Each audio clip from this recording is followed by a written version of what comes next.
Hello friends, welcome to the UPSC analyser. तो आज हम 13 अगस्त का इंडियन एक्सप्रेस डिस्कस करेंगे। Actually I am planning to start a new series in which daily I will explain one topic related to problems. If you want me to start any such series then you can give your valuable suggestions which are highly welcome. तो आप कोई भी suggestions देना चाहते हैं तो आप दे सकते हैं। यहाँ पर फर्स्ट पेज पर कोई भी इंपॉर्टेंट न्यूज़ नहीं है। यहाँ पर जो इसरो ने सैटेलाइट लॉन्च की थी अर्थ ऑब्जर्वेशन सैटेलाइट 3, वो फेल हो गई है। तो उसके फेलियर के रीजंस हम एक्सप्लेन सेक्शन में डिटेल में पढ़ेंगे। यहाँ पर नेक्स्ट न्यूज़ है रिटेल इन्फ्लेशन। तो ये बार बार इसकी रिपोर्ट आती है, तो ये हमारे लिए इम्पॉर्टेंट नहीं है। हम आगे चलते हैं। इस पेज पर कोई भी इंपॉर्टेंट न्यूज़ नहीं है, आगे भी इस पेज पर भी कोई भी इंपॉर्टेंट न्यूज़ नहीं है, आप देख सकते हैं। यहाँ पर एलिफेंट सेंसस की बात की गई है कि एलिफेंट सेंसस कंडक्ट किया जाएगा नेक्स्ट ईयर।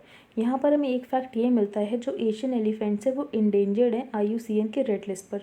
तो एशियन एलिफेंट्स इंडेंजर्ड हैं, लेकिन यहाँ पर ये फैक्ट बताया गया है ये एशियन एलिफेंट्स इसलिए इंडेंजर्ड हैं क्योंकि जो भी रेंज नेशंस है एलिफेंट के, वहाँ पर हैबिटेट लॉस हुआ है और वहाँ पर पोचिंग की वजह से जो हैबिटेट लॉस हुआ, पोचिंग की वजह से जो एलिफेंट की पॉपुलेशन है वो कम हो गई। लेकिन इंडिया में ये प्रॉब्लम्स नहीं है, तो एक्सेप्ट इंडिया यहाँ पर ये बात लिखी हुई है।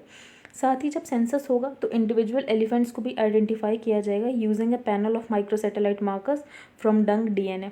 तो ये नेक्स्ट जब होगा तो उसके बारे में हमें डिटेल में पता चल जाएगी कैसे क्या होने वाला है।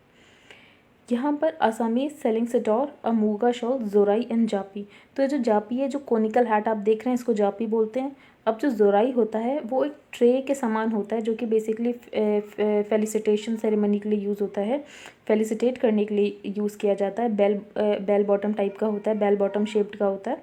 तो आप इसकी इमेज गूगल पे जाके सर्च भी कर सकते हैं, जोराई कैसा होता है आपको दिख जाएगा। हम आगे चलते हैं। यहाँ पर कोई भी इंपॉर्टेंट न्यूज़ नहीं, आप देख सकते हैं।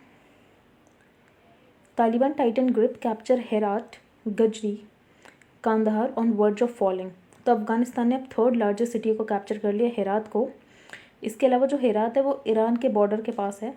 कांदाहार जो अफगानिस्तान का सेकंड लार्जेस्ट सिटी है, उसको भी काफ़ी कैप्चर कर चुका है तालिबान।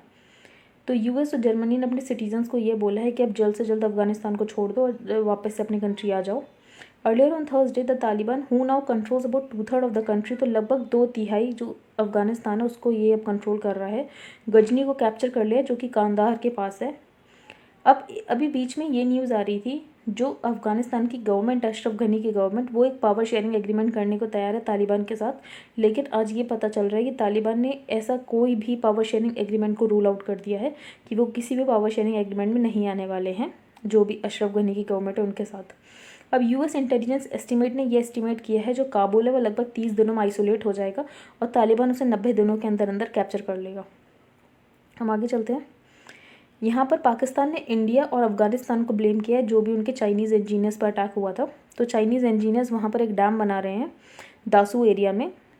हाइड्रो पावर प्रोजेक्ट चल रहा है 4300 मेगावाट का, जो कि चाइनीज़ कंपनी बिल्ड कर रही है। तो यहाँ पर उनका ये कहना है जो भी उन पर अटैक हुआ, बॉम्ब ब्लास्ट का अटैक हुआ, तो वो इंडिया ने कराया है और अफगानिस्तान ने कराया है। तो he accused the India's Research and Analysis Wing and Afghanistan National Directorate of Security of carrying out the attack. और उन्होंने ये भी क्लेम किया कि ब्लाइंड केस था, लेकिन इन्होंने इनके पाकिस्तान के इतने ज़्यादा अच्छे इंस्टीट्यूशंस हैं कि उन्होंने ट्रेस कर लिया कि इंडिया ने कराया है। अब हम आगे चलते हैं, कोई हमारे लिए इंपॉर्टेंट नहीं है। अब इंडोनेशिया की आर्मी ने स्टॉप कर दिया virginity test on female recruits. तो इससे पहले इंडोनेशिया में क्या होता था कि जब भी आर्मी में फीमेल को रिक्रूट किया जाता था तो उनके लिए वर्जिनिटी टेस्ट एक मैंडेटरी था, जो कि हटा दिया गया है। अब बेसिकली सिर्फ फिजिकल ट्रेनिंग के बेसिस पर उन्हें रिक्रूट किया जाएगा और ऐसा वर्जिनिटी जैसा टेस्ट कोई भी नहीं होगा। तो WHO ने भी 2012 की clinical guidelines for health care of sexual abused women में ये बोला था, ये जो वर्जिनिटी टेस्ट होते हैं इसका कोई भी साइंटिफिक बेसिस नहीं है। तो बेसिकली अब इंडोनेशिया ने भी इसे पूरी तरीके से रोक दिया है। यहाँ पर एक लोकेशन आई है तीजी ओजियो प्रोविंस, ये अल्जीरिया में है। तो तीजी ओजियो प्रोविंस अल्जीरिया में है।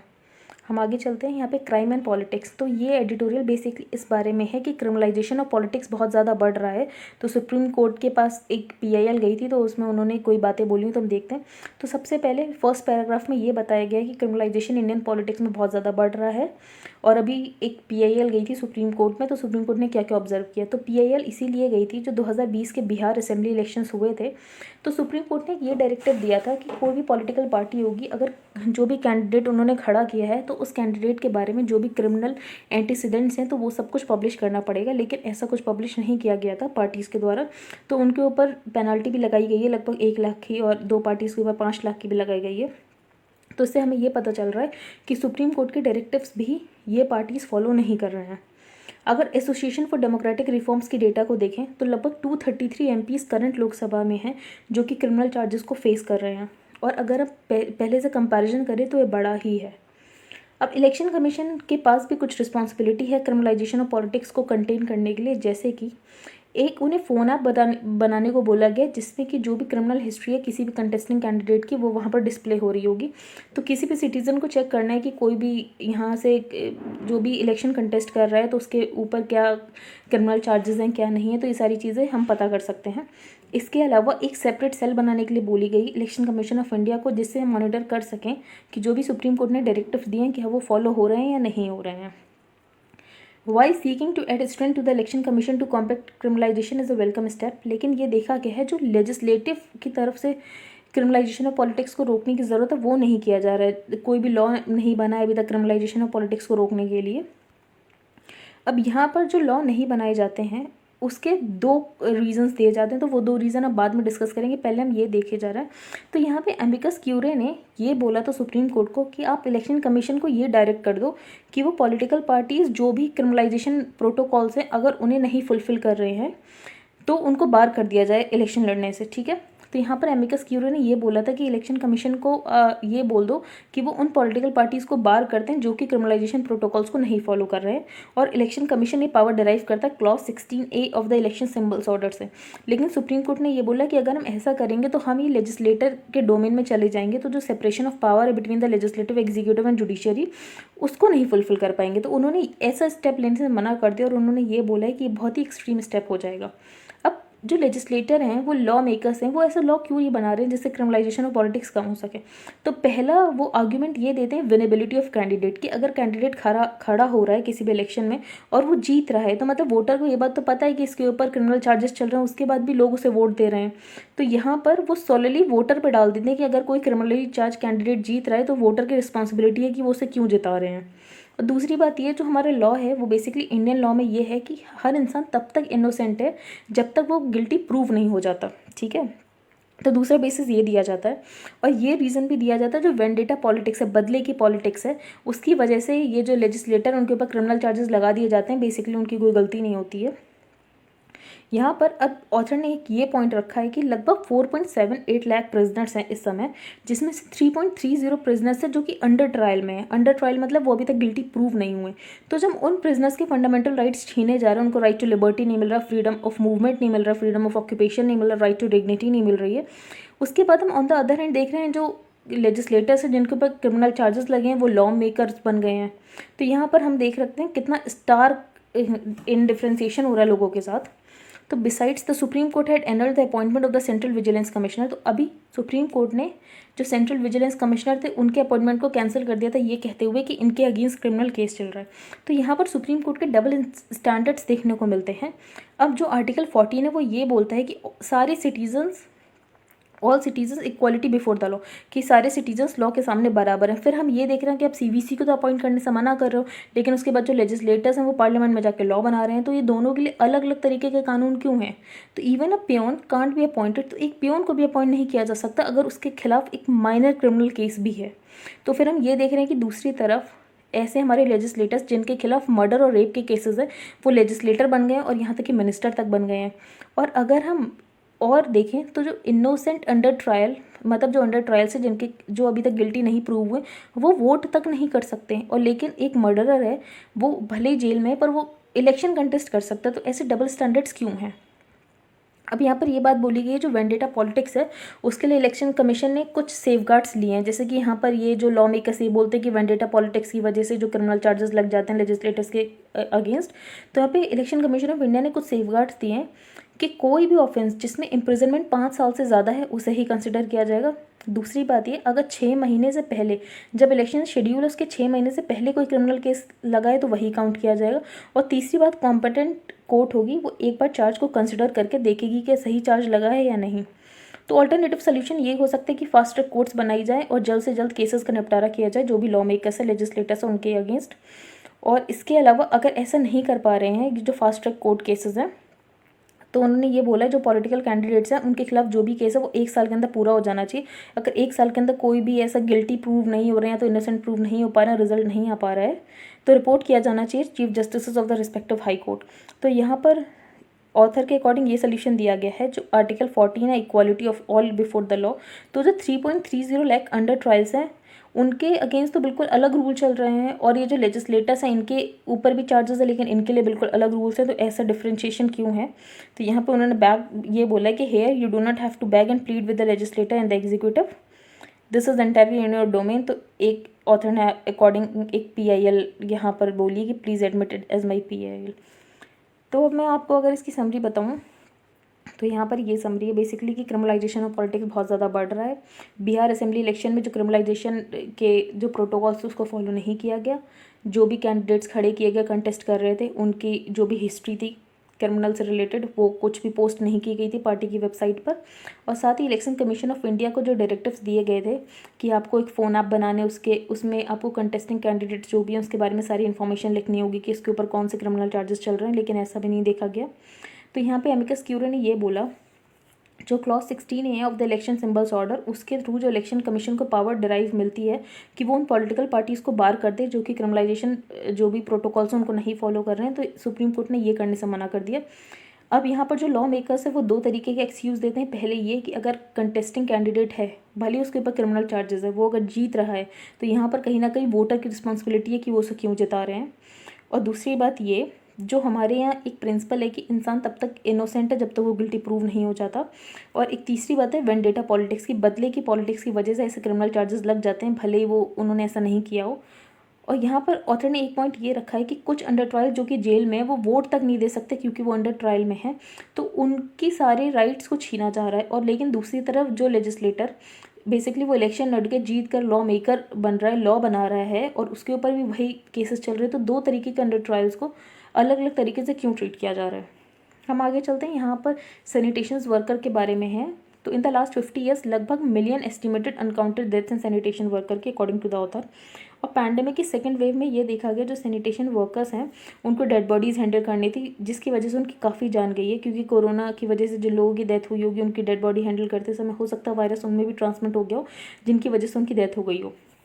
यहाँ पर डेटा के अकॉर्डिंग लगभग 600 लोगों की डेथ हुई है hazardous cleaning of sewer of septic tanks में। उसमें से 18 से 20% अनरिपोर्टेड केसेस हैं, दोनों कैटेगरीज में हम देख सकते हैं। तो सबसे पहले ऑथर ने ये बोला है मैनुअल स्कैवेंजिंग की कैटेगरी को एक्सपेंड करने की बजाय जो गवर्नमेंट है वो पीछे की तरफ जा रही है, और वो रियलाइज़ ही नहीं कर रही कि दलित कम्युनिटी के कितने ज़्यादा सबकास्ट हैं जो कि मैनुअल स्कैवेंजिंग में इन्वॉल्व हैं। यहाँ तक कि जो नंबर ऑफ डेथ्स है सैनिटेशन वर्कर्स की उसको एस्टिमेट तक नहीं किया गया गवर्नमेंट के द्वारा, और जो लॉज हैं मैनुअल स्कैवेंजिंग को लेकर उसको सही से इंप्लीमेंट भी नहीं किया जा रहा है, जैसे कि prohibition of employment as manual scavengers and the rehabilitation act. और साथ ही गवर्नमेंट इंटरवेंशन को भी हाईलाइट करने की ज़रूरत है। यहाँ पर सबसे इंपॉर्टेंट दिक्कत ये है मैनुअल स्कैवेंजर्स को आइडेंटिफाई करने की, क्योंकि जो म्यूनिसिपल अथॉरिटीज़ और जो पंचायत है वो उनको आइडेंटिफाई करते ही नहीं है। बहुत सारे मैनुअल स्कैवेंजर्स अपील कर दें कि उनको आइडेंटिफाई किया जाए, लेकिन उसके बाद भी म्यूनिसिपल अथॉरिटीज़ और पंचायत उन्हें आइडेंटिफाई नहीं करते हैं। तो अगर उनका आइडेंटिफिकेशन नहीं हो रहा है तो स्टेट हमेशा यही रिस्पांस दे देता है कि उनके स्टेट में कोई भी मैनुअल स्कैवेंजर है ही नहीं, इसलिए कोई भी ऐसा मैनुअल स्कैवेंजर बचा ही नहीं है जिन्होंने रिहेबिलिटेट करना हो। तो डिस्ट्रिक्ट मजिस्ट्रेट्स भी कंप्लाई करने के लिए फेल हो गए हैं जो लॉज इनके प्रोविजन को। While sanitation workers identify themself as manual scavengers, तो जब सैनिटेशन वर्कर खुद को मैनुअल स्कैवेंजर की तरह आइडेंटिफाई कराना चाहते हैं पंचायत से लोकल बॉडीज़ में जाके, तो उनको डेथ थ्रेट्स मिलती है ये कह कर कि हम आपको आइडेंटिफाई नहीं करेंगे। तो यहाँ पर सबसे इंपॉर्टेंट बात ये है नोट करना, एक तो उनको आइडेंटिफाई नहीं किया जाता है, फिर ये जो प्रिंसिपल एम्प्लॉयर्स हैं उनको हायर करके लोकल अथॉरिटीज़ के द्वारा उनसे ये सारे काम कराते हैं मैनुअल स्कैवेंजिंग के। अगर गवर्नमेंट का भी एक लूप होल है मैनुअल स्कैवेंजिंग एक्ट 2013 में, क्योंकि मैनुअल स्कैवेंजिंग एक्ट 2013 में एक ये प्रोविज़न है कि पर्सन को तभी माना जाएगा मैनुअल स्कैवेंजर अगर वो प्रोटेक्टिव गेयर करके यूज़ नहीं कर रहा है। तो if the person is using protective gear then the person will not be deemed as a manual scavenger. कि अगर प्रोटेक्टिव गियर जैसी कोई डिवाइस यूज़ कर रहा है तो उसे मैनुअल स्कैवेंजर नहीं माना जाएगा। ठीक है, तो एक लूपहोल यहाँ पर ये है। अब ऑथर ने ये बोला जैसे कि कोविड डेथ्स को एस्टिमेट करना डिफिकल्ट है, वैसे ही मैनुअल स्कैवेंजिंग से हुई डेथ को एस्टिमेट करना डिफिकल्ट है, लेकिन अगर हम सर्वे करें, मॉडलिंग करें, तो हमें पता चल सकता है कि कितनी डेथ्स हुई होंगी मैनुअल स्कैवेंजिंग के द्वारा। तो 2021 में गवर्नमेंट के पास कोई रिकॉर्ड नहीं है कि सैनिटेशन वर्कर्स का कितनी डेथ हुई हैं। उसके अलावा मैनुअल स्कैवेंजर तो फिर छोड़ ही दो। अगर पुअर एस्टिमेशन करें तो लगभग 58,000 मैनुअल स्कैवेंजर्स हैं। And then it's denial a week later, जैसे कि union minister of state for social justice and empowerment का ये कहना है कि कोई भी डेथ मैनुअल स्कैवेंजिंग की वजह से नहीं हुई। ऑथर ने बोला ये बहुत ही अंडर एस्टिमेटेड डेटा है, ऐसा नहीं है।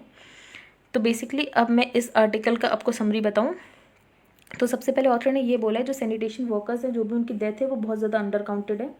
जो भी लॉज हैं मैनुअल स्कैवेंजिंग को लेकर उसकी इंप्लीमेंटेशन नहीं हो रही है, जैसे कि prohibition of employment as manual scavengers and the rehabilitation. उसके बाद तीसरा पॉइंट ऑथर ने ये बोला है जो लोकल बॉडीज़ हैं और जो पंचायत हैं वो मैनुअल स्कैवेंजर्स को आइडेंटिफाई ही नहीं करती। तो अगर मैनुअल स्कैवेंजर्स आइडेंटिफाई ही नहीं हो रहे हैं तो स्टेट गवर्नमेंट से जब रिस्पांस मांगा जाता है कि आपके यहाँ कितने मैनुअल स्कैवेंजर्स हैं, तो वो बोल देते हैं कि हमारे मैनुअल स्कैवेंजर्स हैं ही नहीं, कोई बचे ही नहीं है रिहेबिलिटेट करने के लिए। और जब ये लोग जाते हैं अपने आप को आइडेंटिफाई कराने मैनुअल स्कैवेंजर्स, तो ये बोल दिया जाता है कि नहीं, आपको डेथ थ्रेट दी जाती है। उसके बाद फिर ये क्या करते हैं, कॉन्ट्रैक्चुअल बेसिस पर उन्हें हायर करके मैनुअल स्कैवेंजिंग का काम कराते हैं। जो गवर्नमेंट का भी एक लूप होल भी है मैनुअल स्कैवेंजिंग एक्ट 2013 में, जिसमें गवर्नमेंट के द्वारा ये प्रोविजन लाया गया है कि अगर आप प्रोटेक्टिव गियर यूज़ करके स्कैवेंजिंग कर रहे हैं तो आप मैनुअल स्कैवेंजर नहीं हैं। तो ये सारे पॉइंट्स हैं। इस आर्टिकल में मुझे यूपीएससी रिलेवेंट कुछ भी नहीं लगा कि who is afraid of A caste census, की कास्ट सेंसस क्यों नहीं कराना चाह रही है रूलिंग गवर्नमेंट। तो बेसिकली ऑथर ने ये बोला है कि कास्ट सेंसस पहले जो कास्ट पॉलिटिक्स थी वो ऐसी नहीं थी जैसे कि 1990s में, पर एक डिसाइसिव वाटरशेड मूवमेंट था, क्योंकि मंडल कमीशन बनाई गई। फिर ये देखा गया जो ओबीसी कम्युनिटी है वो कितनी बैकवर्ड है, उन्हें कितना रिजर्वेशन देने की ज़रूरत है। फिर थोड़ा कास्ट सेंसस की डिमांड ज़्यादा ऊपर आई, तो फिर 2011 में सोशियो इकोनॉमिक कास्ट सेंसस कराया गया, लेकिन उसका भी डेटा पब्लिश नहीं किया गया। तो ऑथर के अकॉर्डिंग अभी कोविड में जो पॉवर्टी एलिवेशन है, जो भी लोग पॉवर्टी से एलिवेट होकर बाहर आए थे वो वापस से पॉवर्टी में चले गए हैं, और काफ़ी लोग पॉवर्टी में चले गए हैं। तो अगर ऐसा कास्ट सेंसस कराया गया तो ये सारी चीज़ें पता चल जाएंगी कि जो ओबीसी की कम्युनिटी के लोग हैं वो कितना ज़्यादा वापस से पॉवर्टी में चले गए हैं। इसलिए गवर्नमेंट कास्ट सेंसस करने से डर रही है। ऑथर ने बोला यूपीए गवर्नमेंट हो चाहे एनडीए गवर्नमेंट हो, दोनों में से कोई भी गवर्नमेंट कास्ट सेंसस नहीं कराना चाहती है। अब जो नेहरू थे, प्राइम मिनिस्टर नेहरू, उनका ये कहना था कि कास्ट सेंसस अगर हम कराएंगे तो उसकी वजह से जो कास्ट आइडेंटिटीज़ है वो और ज़्यादा स्ट्रेंथन हो जाएगी और लोगों में एक भेदभाव पैदा हो जाएगा। तो ऑथर ने बोला अगर हम अदर वे राउंड देखें कि हम कास्ट सेंसस नहीं भी करा रहे हैं तो कौन सी जो कास्ट रिजिडिटीज़ है वो कम ही हो गई हैं। साथ में जो टेक्निकल प्रैक्टिकल रीजन ये दिया जाता है, जो कास्ट एन्यूमरेशन है वो करना बहुत डिफिकल्ट है क्योंकि बहुत ज़्यादा कास्ट है। तो ऑथर ने बोला ये भी ख़राब सा रीज़न है, ये कोई इंपॉर्टेंट रीज़न नहीं है। तो ये सब है। यहाँ पर हम नेक्स्ट देखते हैं ई रूपी। तो ई रूपी के बारे में एक दिन एक्सप्लेन सेक्शन आया था तो मैंने आपको बताया था, पर मैं फिर से बता दे रही हूँ। ई रूपी एक डिजिटल प्रीपेड है, तो बेसिकली गिफ्ट वाउचर की तरह, जैसे अमेजोन पे गिफ्ट वाउचर होते हैं। पर ई रूपी का एक डिफरेंट थिंग ये है, जो ई रूपी है ये पर्पस और पर्सन स्पेसिफिक पेमेंट यूटिलिटी है। तो सबसे इंपॉर्टेंट ये है कि पर्पस और पर्सन स्पेसिफिक पेमेंट यूटिलिटी की, पर्सन मतलब किसी एक पर्टिकुलर बेनिफिशियरी के लिए ही एक वाउचर होगा, और दूसरी बात ये कि वो उस वाउचर से जो जिसके लिए वो है, फॉर एग्जांपल आपको फ्री राशन मिलेगा तो उस राशन के लिए ही यूज़ कर सकता और किसी चीज़ के लिए यूज़ नहीं कर सकता। अब जैसे फॉर एग्जांपल पीडीएस के लिए गवर्नमेंट जो राशन ना देकर ये ई वाउचर दे दे कि आप जाके राशन शॉप से खरीद लो, ठीक है, आउट ऑफ द पीडीएस भी खरीद सकते हो। तो अगर कैश ट्रांसफ़र करती गवर्नमेंट तो ये भी था कि जो बेनिफिशियरी हो सकता है वो उस कैश का यूज़ राशन खरीदने में नहीं करता या तो लिख कर कंज्यूम करने के लिए कर लेता। तो इससे एक पर्पस स्पेसिफिक जो है इसकी काफ़ी ज़्यादा यूटिलिटी है। और उसकी बात सेकंड बात ये है जो ई रुपये, उसकी वजह से गवर्नमेंट टारगेटेड वेलफेयर प्रोग्राम्स के लिए भी यूज़ कर सकती है। जो प्राइवेट सेक्टर है वो इससे नॉन कैश बेनिफिट भी दे सकते हैं एम्प्लॉयज़ को, और साथ ही सीएसआर प्रोग्राम्स को भी बेनिफिट कर सकते हैं। इंडिविजुअल इसे गिफ्टिंग के लिए भी यूज़ कर सकते हैं। अभी सबसे पहले इसका यूज़ किया जा रहा है कोविड वैक्सीनेशन सेंटर्स में, कि बेसिकली एक क्यूआर कोड या एक एसएमएस भेज दिया जाएगा बेनिफिशियरी के फ़ोन पर, तो बेनिफिशियरी उस क्यूआर कोड या उस एसएमएस को दिखाकर वैक्सीनेशन सेंटर में वैक्सीन ले लेगा, और फिर उसके बाद क्या करेगी गवर्नमेंट, जो भी वो वैक्सीनेशन सेंटर जिसका भी है उसके अकाउंट में पैसे ट्रांसफ़र कर देगी। ठीक है, तो built on the UPI platform e rupee easy है यूज़ करने के लिए, और साथ ही इसमें जो लीकेज है वो बहुत कम होगा, इसमें लीकेज की बिल्कुल गुंजाइश नहीं है, और साथ ही टारगेटेड वेलफेयर सर्विस डिलीवरी भी हो सकती है। यहाँ पे ऑथर ने बोला जो PDS public distribution system of fertiliser में ये पहले ऐसी डिबेट चलती थी कि कैश ट्रांसफ़र किया जाए या इन काइंड ट्रांसफ़र किया जाए। और अभी यूनिवर्सल बेसिक इनकम का कॉन्सेप्ट भी वापस से इंटरेस्ट ले रहा है, क्योंकि कोविड-19 पैंडेमिक में लोगों की जॉब लॉसेस बहुत ज़्यादा हुए हैं, तो लोगों की इनकम ख़त्म हो गई है। इसके अलावा स्कूल वाउचर प्रोग्राम के लिए भी इसे यूज़ किया जा सकता है। फॉर एग्जांपल जो भी स्टूडेंट्स हैं उनके फ़ोन पर ये स्ट्रिंग भेज दिया जाए, ये QR कोड भेज दिया जाए कि इसके थ्रू आप अपने स्कूल में फ़ीस सबमिट कर सकते हैं। तो द कंट्रेरी आर्ग्यूमेंट जो भी है कि कैश ट्रांसफर्स कोई भी मैजिकल बुलेट नहीं थे, इसमें वाइड स्प्रेड फेलियर भी देखा गया कैश ट्रांसफ़र करने की वजह से। जो भी पर्पस है वो फुलफिल नहीं हो रहा था, लेकिन इस ई वाउचर की वजह से जो भी पर्पस है वो पूरी तरीके से फुलफिल हो सकता है। One nation one ration card के थ्रू अब प्राइस डिस्टॉर्शन खत्म हो गए हैं जो भी पीडीएस शॉप्स है उसमें, तो पीडीएस के लिए भी इसे यूज़ किया जा सकता है। साथ ही फर्टिलाइज़र जो भी है उसके लिए भी यूज़ किया जा सकता है। तो बेसिकली इसके मिराड बेनिफिट्स हैं, तो इसको कभी भी यूज़ किया जा सकता है। आयुष्मान भारत स्कीम की डिलीवरी के लिए भी यूज़ किया जा सकता है। हम आगे चलते हैं।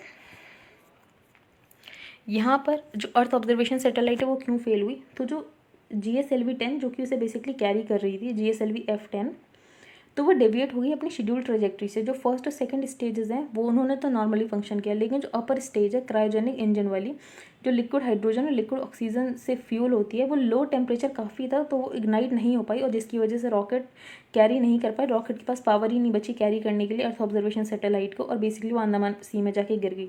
तो earth observation satellite powerful earth observation satellite थी जो कि इंडियन लैंडमास का रियल टाइम मॉनिटरिंग करने वाली थी, लेकिन बेसिकली अब वो फेल हो गई है।